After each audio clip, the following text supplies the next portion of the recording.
And folks, I would really appreciate if you let anybody who is trying to join in. Um, Sometimes, like if I'm in a demo or something, it's hard to quickly go back. And if you don't mind um, muting yourself, unless until you're asking question, I would really appreciate it. So with that, once again, good morning, and thank you for joining for another session of Azure Power Lunch. As you know, the topic of today is API management, self-hosted um, gateway V2.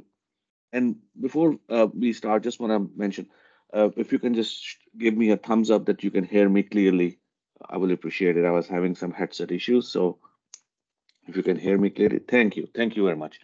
So with that, just like we always do, we are going to go through a quick overview of what API Management Self-Hosted Gateway is, and then we're gonna go what's new in the self-hosted gateway and demo and Q&A and talk about some of the use cases along the way. Okay. So first of all, uh, API management, as you know, has three key pieces.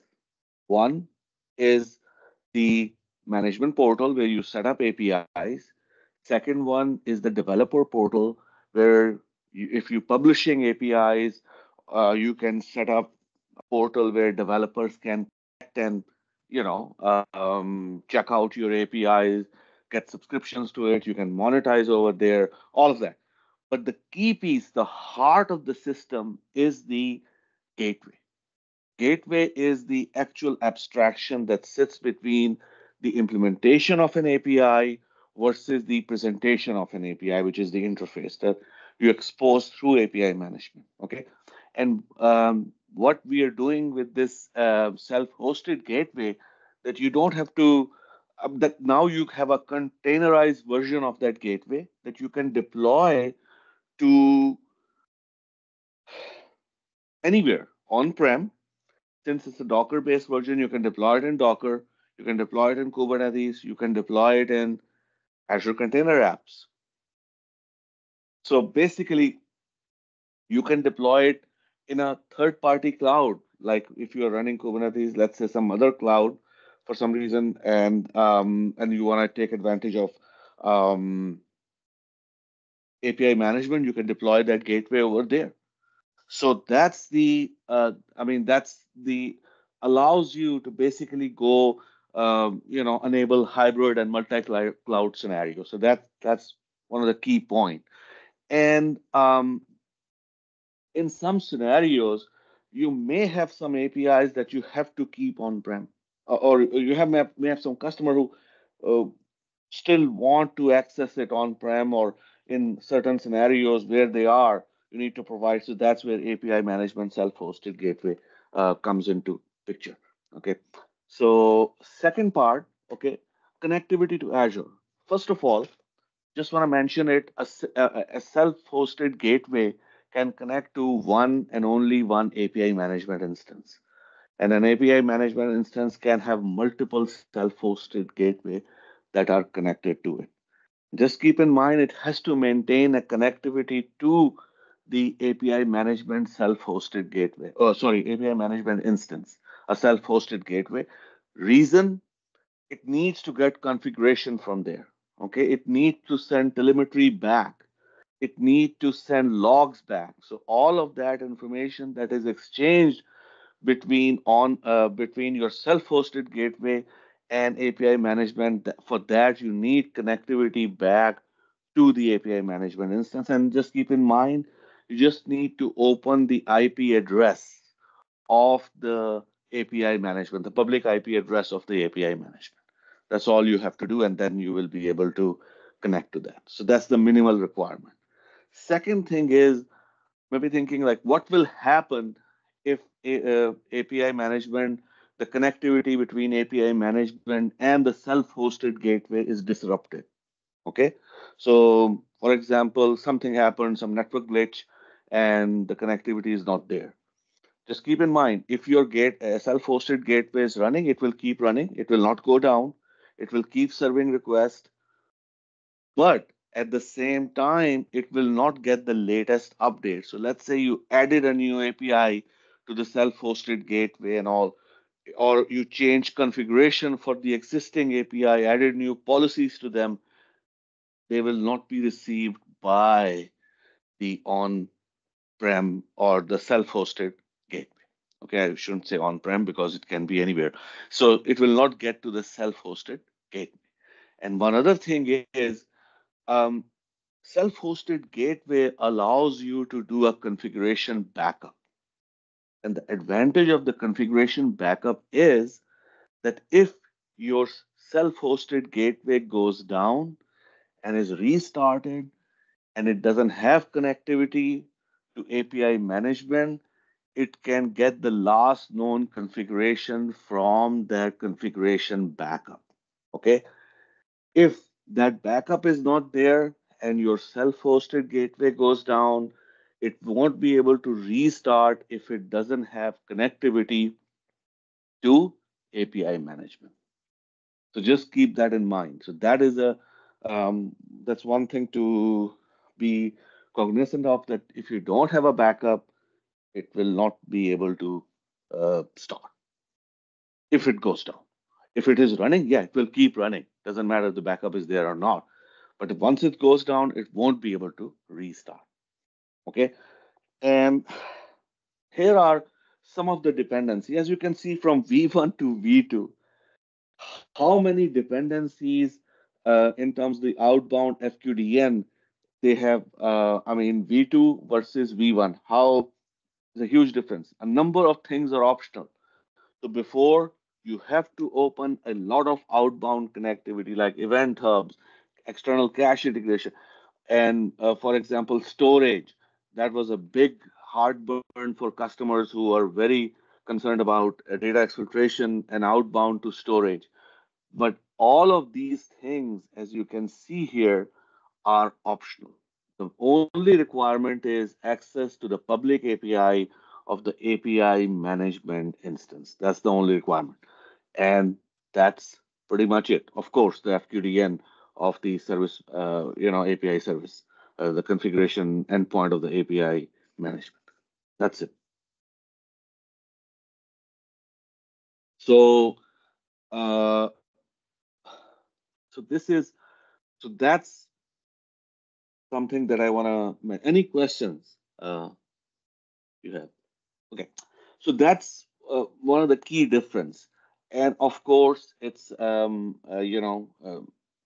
newer build, and it overall the UI has improved in terms of like showing you how kind of what is the interaction, the heartbeat, and just keep in mind, self-hosted gateway send heartbeat back to the API management, and you can see that if it is connected or not. That's the key thing. Okay, I want to have this note in red. If you are not aware, basically at this moment, self-hosted gateway V1, they are deprecated. So you maybe have support agreement or something that, or if the customer, they may have support agreement and they will be using it, but they should be using self-hosted gateway V2, with API configured. So that's very important to know. Okay. So with that, let's quickly jump into the demo. So let's start from scratch. So what I'm going to do is I am going to open the Azure portal, and let me go in here. Okay. Yeah. So let's open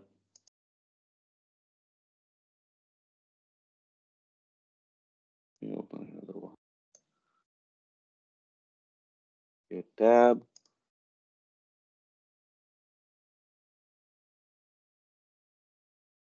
Good. So I don't. Okay. So what we're going to do is, first of all, we are going to go into API management.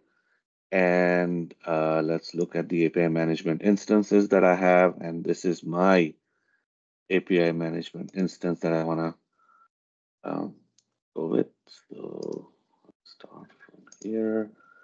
And okay, so what you will do is this is an API management instance. As you can see, I'm hosting some demo APIs. Here's nothing production, Echo API, demo conference, that a standard API that comes in, and that's all there is to it. Okay.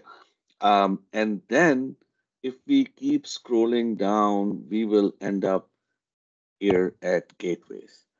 That's what I'm referring to. Um, so that's where you set up your gateway, and it's very simple. What you do is you give it a name. So let's give it a name here. Sorry, I'm just going back and forth. Um, so this is the name of the gateway. Let's name it, give it, and location. And by the way, location is not, it's just like, um, it has no impact. I mean, you can give foo or whatever, but I mean, this is for you.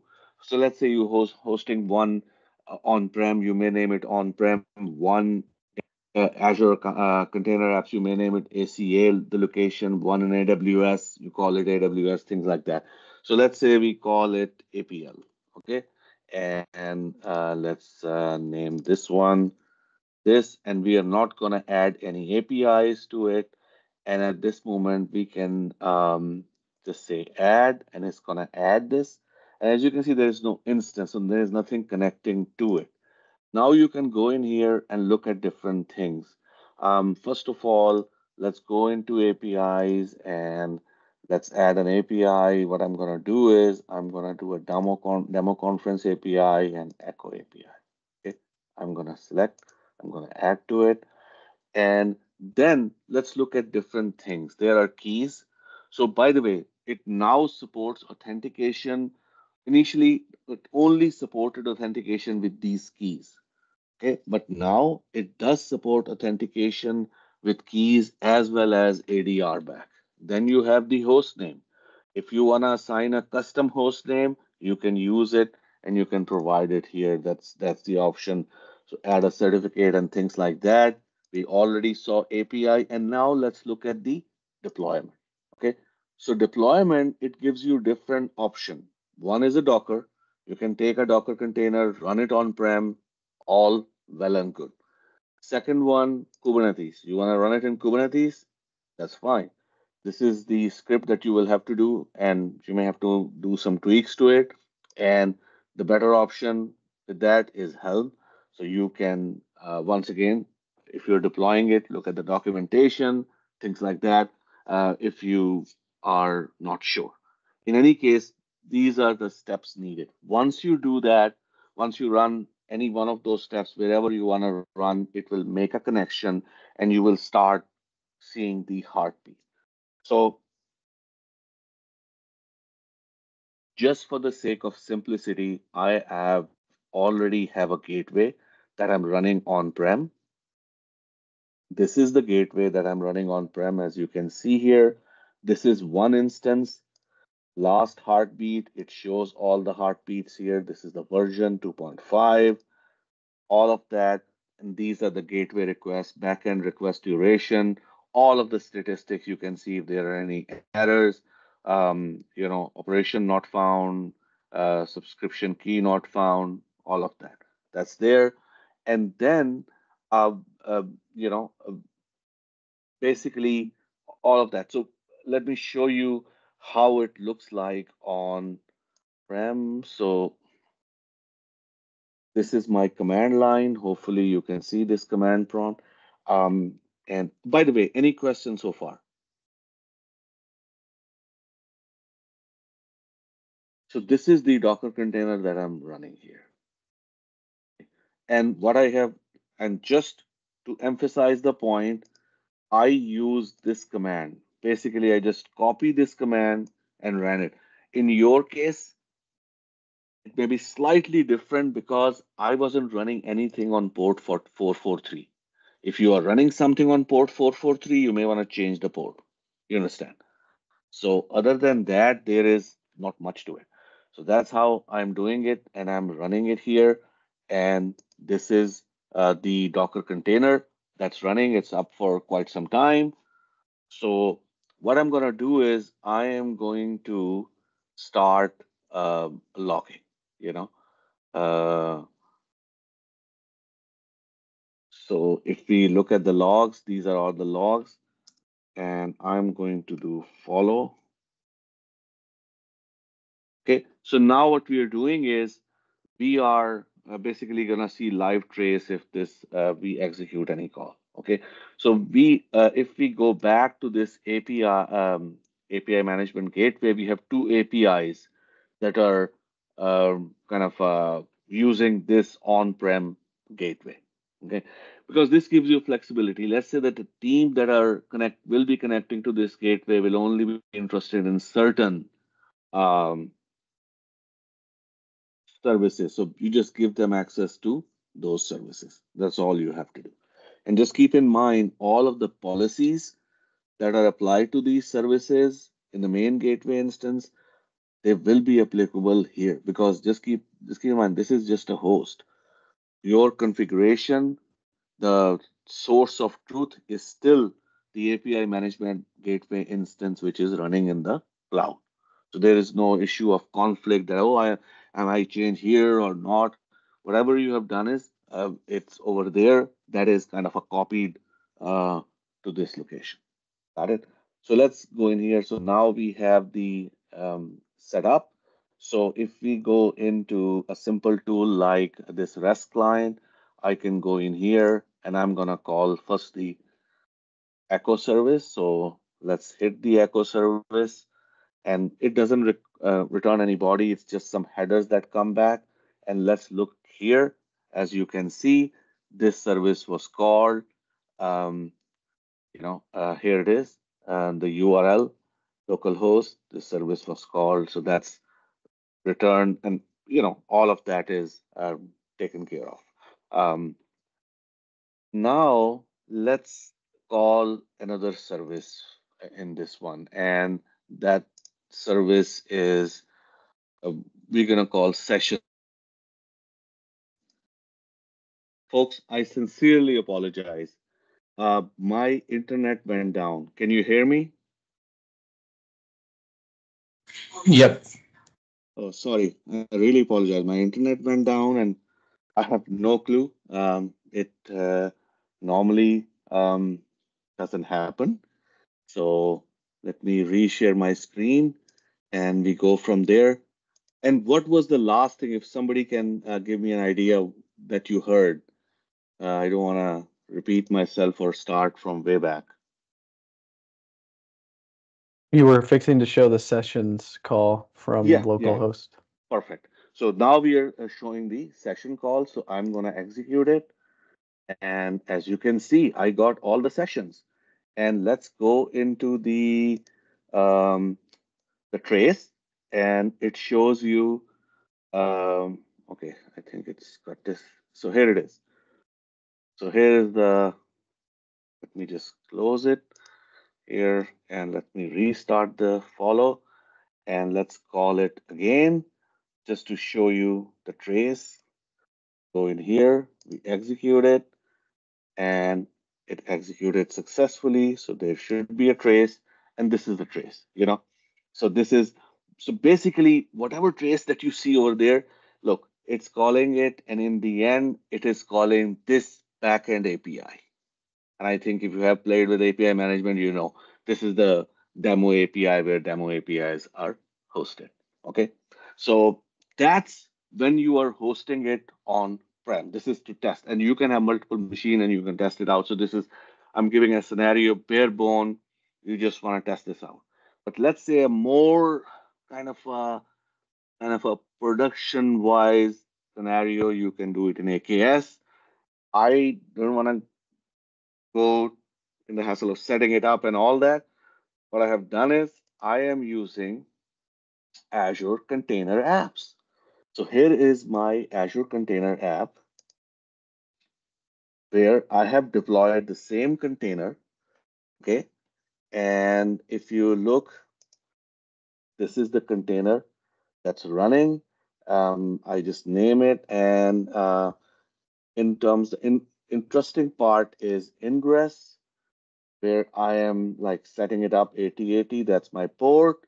and this is the URL. So think of it, same thing that was I'm doing on prem, I'm just doing it now in the cloud. That's all there is to it. Okay.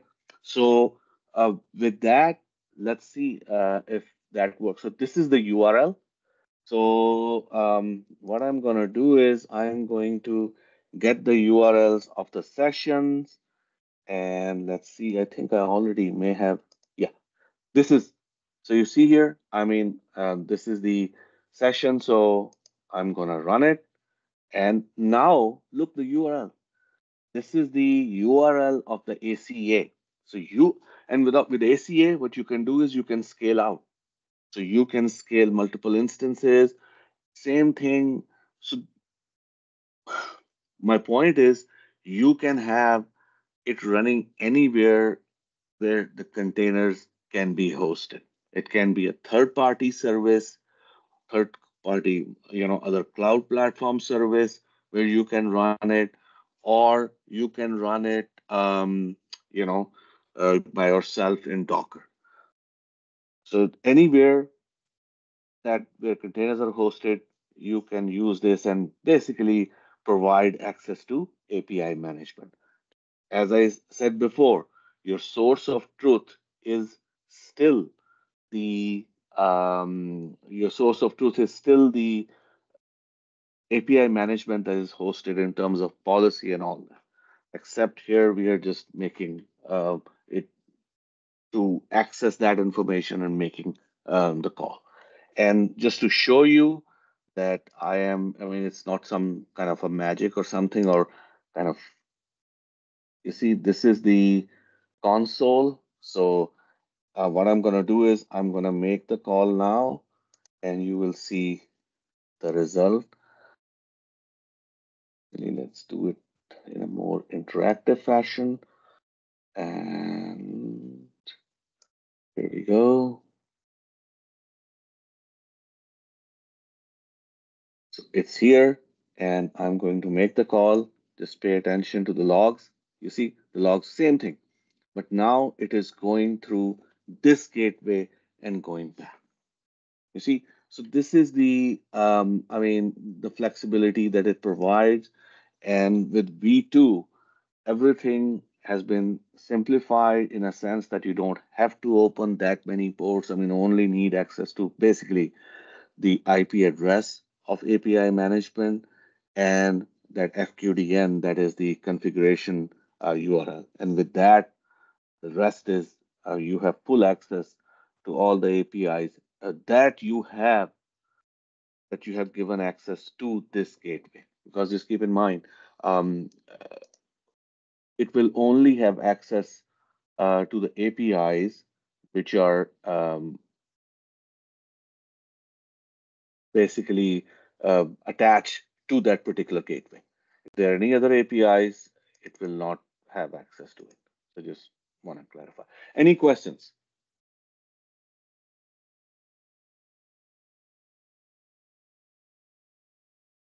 Okay. So that's all I wanted to share. If there are no questions, I will give everybody their 2 minutes back, and I'm really apologize for the. Yeah, go ahead, please. Hey Naveed, I have one question if you Yeah, don't yeah, go mind. ahead. Yeah, yeah, please, please, So, please.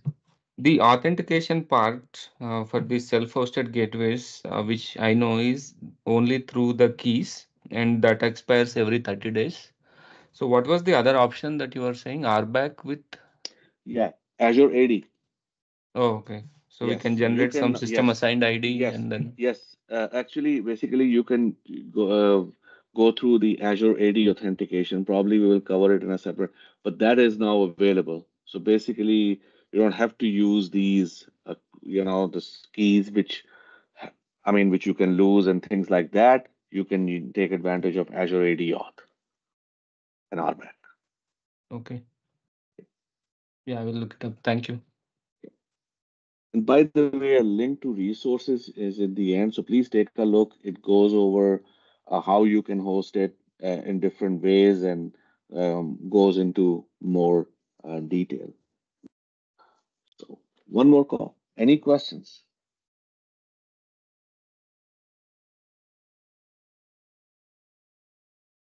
Okay, folks. Once again, sorry for the kind of internet issue, and thank you for joining. And hope to see everybody next week for another session of Azure Power Lunch. Have a wonderful rest of your day and have a great weekend.